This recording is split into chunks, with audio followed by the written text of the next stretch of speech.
Gutter deep ang baha sa ilang bahagi ng Malabon at pinangangambahang tataas pa yan dahil sa high tide mamaya.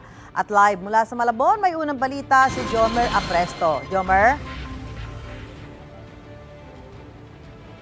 Susan, good morning. Baha pa rin sa ilang bahagi ng Malabon City katulad dito sa kinatatayuan ko sa bahagi ng Rizal Avenue kung saan mahigit gutter deep ang taas ng baha. Ang nakikitang dahilan dyan ng Malabon LGU ay dahil yan sa sirang navigational gate ng Navotas City. Idagdag mo pa ang high tide at ang masamang panahon dulot ng bagyo.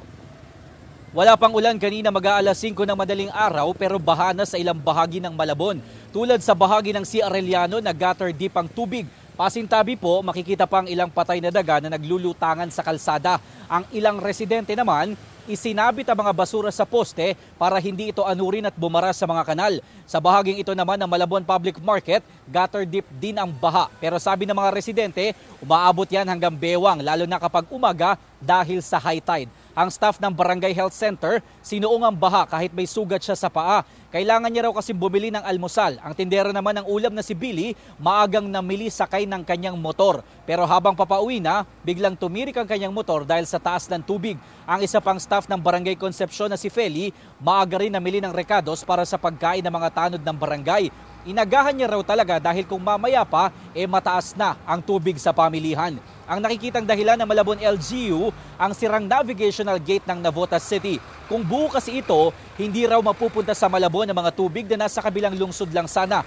Idagdag pa ang high tide ngayon at ang dalawang bagyo. Ayon sa Malabon DRRMO, posibleng umabot sa 1.9 meters ang high tide mamayang alas 10 ng umaga. Dahil dito, marami rin mga residente ang nananatili pa rin sa 26 na evacuation center sa lungsod at hindi pa pinababalik sa kanilang mga bahay. Batay sa datos ng MDRRMO, nasa halos 700 pamilyang inilikas o katumbas sa mahigit 2,500 individual. Kaugnay nito, nagsuspende na rin ang klase ang Malabon LGU para hindi na mahirapan ang mga estudyante at guro.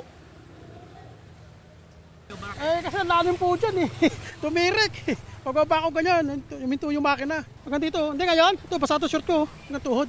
Naku, sobrang hirap. Grabe. Kung maranasan nyo. Ay naku, kailangan nila mga pagkain. Pagkain talaga.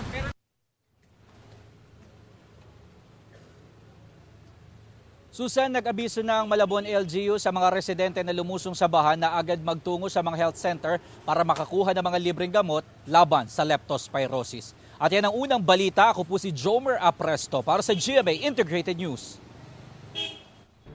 Mga kapuso, tumutok lang po sa mga ulat ng unang balita para laging una ka. Mag-subscribe na sa GMA Integrated News sa YouTube.